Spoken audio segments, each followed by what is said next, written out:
So next up, we all think chefs are the rock stars, you know, they get all the media hype and all that sort of thing. But the most important thing to a restaurant is front of house. They're the first person to meet the guest, the last person to say goodbye to the guest. Now, we are very lucky to have one of the best in the business working in one of the best restaurants in the country. She's an incredible talent. There's many, I've got a list to read, but I'm not going to read about it because she's going to tell us everything about herself. Please welcome Kylie, Javier, Ashton. Thank you. How are you? Thank you. I mean, there's so many things to talk about with you. You've been nominated for Gourmet Traveller Maitre d' of the Year in 2018, awarded Restaurant Manager of the Year in the inaugural Woman in Food Service Awards in 2017. Pretty cool. And recently I went to Momofuku Sibo, where you work, expecting to see you on the floor, but you're in your bloody chef's whites cooking in the restaurant, plating the food up. I mean, that's, I thought that's pretty amazing that because of our business, how it works, you need to really understand everything in a restaurant from kitchen to front of house. So tell me what got you inspired or into the industry first? I've always loved food. I mean, I can cook, but I was never really drawn to being a chef as a career. I actually, when I left school, studied performing arts because I just loved to entertain people and show people a great time. And so that sort of seemed like the natural career path. I didn't really know that hospitality could take you there when I was at school. So that's what I pursued when I first left school. As any struggling actor does, I started working in hospitality. So first started in bars, and then I landed a job at Tetsuya's, which at the time was, and still is, one of the best restaurants in the country. Just before Tetsuya's, how old were you, if you don't mind asking, when you got into the bar work and the hospitality business? I was about 21. Yeah. Yeah, so I was still sort of studying, and then I thought, okay, I'll go take a trip overseas. I really didn't know what I wanted to do. Probably like most of everyone in the room, I guess. Yeah, look, I think that like the regular career paths didn't really appeal to me. I think at one point I toyed with maybe being a lawyer, then realised very quickly that was not that fun. And so I kind of just went through, you know, do I want to be an accountant? Do I want to be a lawyer? Do I want to be a doctor? Like nothing really appealed to me. I loved drama at school. So I thought, okay, well, that seems fun. And so went on to doing performing arts, then ended up in bars and really had a great time. I think that the thing that I loved about hospitality was that it's a lifestyle in itself. You're often part of people's best times in their lives, their birthdays, their anniversaries. And so when I started working in restaurants, I was just opened up to this world that kind of made all of the things that I love collide, which was taking care of people. I was around delicious food all the time. I felt like every night was a performance. And I was allowed to be myself, which is, I think, the thing that I loved about it the most. So I continued with that and eventually worked my way through hospitality and So did our hours, especially front of house, can be very unsociable, you know? All your mates are out going to parties and nightclubs or whatever. Yeah. Did that bother you when in your younger early days? No, because I'm not really a morning person, or wasn't. So I think, you know, we talk about these unsociable hours, but that's based on 9 to 5. If you want to sit at a desk and like that appeals to you, like great, but that does not sound like a fun time to me and never has. So the fact that I could get up at like 10:30 in the morning and not be late for work and go have a coffee and start my day, and then at 2 o'clock I would, you know, then start work. By that stage I was awake. So for me it wasn't unsociable at all, and to be honest, the thing that I love the most about hospitality is the people that I've met along the way. You form these incredible friendships. I love being a part of a team. It's sort of innate in me. I've always loved working with other people. I love team sports. So everything like that just gelled. And some of my best friends are in hospitality. And so you get to go to work and have fun with your friends. So whilst it might be unsociable for people who are working in a 9 to 5, for me, it was an incredibly sociable career in general. You know, you wake up late, you can go for a drink after work if you wanted to, and then, you know, start the day slowly, then you get to see your friends at work. So, you know, I think if anything, I experienced quite the opposite, where I felt like it was the whole thing was super sociable. Yeah, it's great fun. So how did you get to work in one of the best restaurants in the country, Tetsuya's, as you said before? How does that happen? I mean, that wouldn't have been an easy job to get, I'd imagine. No, and I don't really know how I got that job either. How old were you, if you don't mind me asking? I was probably, I think I was like 22 or 23, and I was probably one of the youngest people that they hired at the time for the front of house. Yeah. Because most people had been there like quite a few years and had a long career in hospitality. So was it luck? Did you just knock on the door, It was write luck. on the letter? I actually thought, when I was working in bars, I was helping out doing the admin side, doing reservations, and I thought, oh, I probably should try to get a real job and not work at night. And I saw an ad in the paper for the reservations assistant at Tetsuya's. So I thought, okay, that kind of encompasses what I love doing, which is working around food and drinks, but it's sort of during the day, so it kind of bridges that gap. So I went for the interview, and Vicky Wild, who was the GM of Tetsuya's at the time, interviewed me, and she was just like, you're overqualified, you know?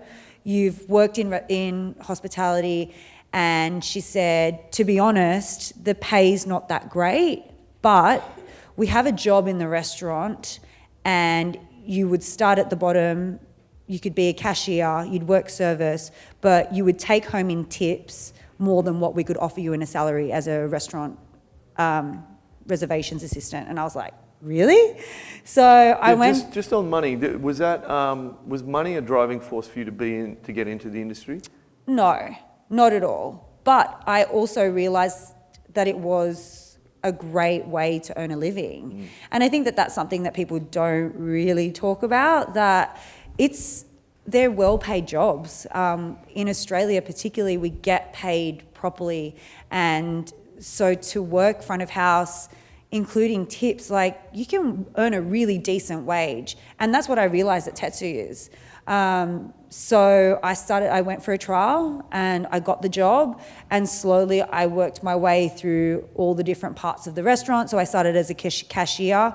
I literally just cashed. This is when everything was done manually and we had to type in all the bills. That's how old I am.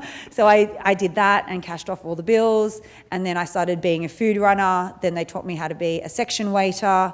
I was the bartender there at one stage. And then, you know, I was just so immersed in this world and I wanted to know every single part of it that I asked if I could do a stage in the kitchen, and they let me. So I spent a week in the kitchen, like all of our other stages did, and that was great because I got to see what goes on that side of the pass. That's quite rare for someone to do that in front of house, I think, in my experience. So I think that's really good that you've done that. Yeah. And most restaurants would allow someone to do that as well. For sure. And I think like now as well, we're starting to see more of a crossover. I think that the more that you can diversify in terms of skills in any industry is really important. So that's what I did. And then eventually I ended up working the pass at Tet. So I used to expedite, which was a pretty big job because we had a lot of tables, degustation menu, a lot of dietary requirements, and it's just about knowing where everyone's at, and that was a great job. I loved that. Yeah, and where did you go to after that? After I left Tetsuya's, I went to Bentley Restaurant and Bar. So I guess at that point I really wanted to understand about increase my knowledge on wine, because I didn't really get that at Tetsuya's unless you were a sommelier and had been for a long time. It was really hard to break into being a somm. So Nick Hildebrandt, who's one of the best sommeliers in the country, has a restaurant called Bentley Restaurant and Bar. So I went to work for him, and again, like my mind was opened because I came from a family who doesn't really drink wine. My mum doesn't drink at all, really, and my dad just drinks whatever's available. So we didn't really have a culture of, opening a bottle of wine. I'd never really been exposed to that. So to then taste these amazing wines and learn about grape varietals and how to pair wine with food, it felt like incredibly luxurious to me. It wasn't something that I was ever exposed to, but it was fun and exciting and delicious. Yes. So when now that you would employ people and young waiters and waitresses in restaurants, what do you look for in a young person? What would someone inspiring to be a waitress, a waiter in a restaurant? What do you look for? I guess it's really hard because it's difficult to see what hospitality is, what true hospitality is. I think when you're looking for a chef, you can sort of look for somebody that has knife skills or, that has that basic foundation. It's really hard to see if somebody has a true sense of hospitality. But really it does come down to their passion and their willingness to learn. And I think that in terms of being a front of house person, it's about that openness, openness to being adaptable, to not being so set in your ways, to letting somebody else lead. I think that that's hard. We're called front of house, but I really think that we're the back of house. As you know, chefs are front and center of what we do in the food industry, and that's great, but you have to be open to be willing to take their lead, let them take the lead, and to be able to build something around that. So I'm looking for a team who wants to be part of a team that is not just I'm doing what I'm doing and I'm on my own, track and race and I'm just going to go for it. We've got to all work together. So I think that being able to multitask, attention to detail, they're all all the little skills that you need to know, but that willingness to take care of people and really show them a good time, be able to look after a stranger like they were your mom or they were your aunt or they're your grandfather. Being able to take care of people is something that's really special that you're able to gift somebody.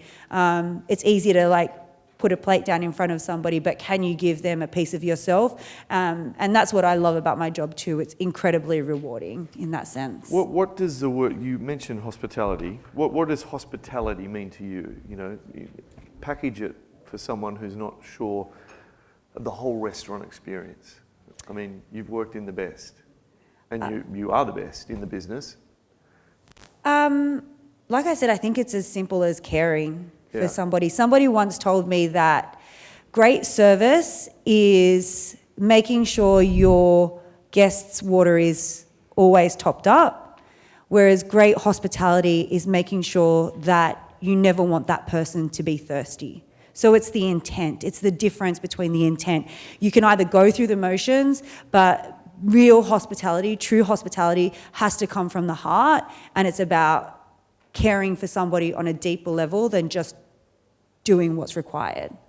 And a question I like to ask everyone, have you ever wanted to throw it in and give it up and go back to something else? Yes, definitely. What's kept you in it then? Why? My team and the people around me, I've realised that I guess I have a purpose. Hospitality has really given me that. And it is, like Josh said, a lot of people say, you work late hours, you work when everybody else is having a good time, you're on your feet a lot. So there are a lot of things, but I always think what's the alternative? Do I want to sit at a desk by myself without my team, not looking after somebody that's face to face that I can engage with? Do I want to sit on the phone? Is that really what I want? Probably not. Am I willing to, maybe having to polish this cutlery is a little bit boring, but that as a boring job is way better to me than sitting in front of a computer, in front of a screen all day and typing emails. That does not sound like a fun job to me.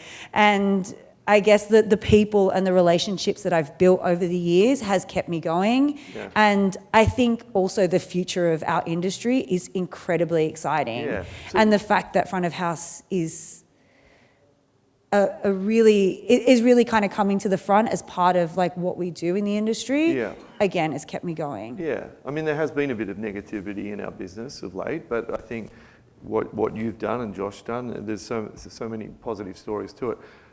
Last question for me. What's next? What do you do? Do you want your own business? Do you want your own restaurant? No, I don't think so. Like I look at the restaurant as Momofuku Seiobo as my restaurant. Yeah. Paul and I, Paul Carmichael is the chef there, Yeah. and he's an incredible chef. He is an incredible chef, and we look after that restaurant as if it was ours. And any restaurant that I've ever worked at, I've looked at as if it was my business. So I don't think that you have to own your own business to be able to make it yours. I work with Momofuku at large. So this year I travelled to New York and spent time at all of our restaurants there. My boss is Dave Chang, who is incredible to work for. So, you know, to think that you have to have your own business in order for it to be yours, I don't think is necessarily, you know, that important. Yeah. It's just about finding something that you feel that you can express yourself in and that you can throw yourself into and that you can own and love. And like, for me, this is enough. Beautiful, and you've done an incredible job, and thank you very much for your time. Thank you. Any questions for Kylie? Anyone? Come on. She's the best in the business. Yes. Do you speak another language? And do you find from front of house having another language is helpful? Sorry, I'm Do you XYZ, I can project. Yeah. Do you speak another language?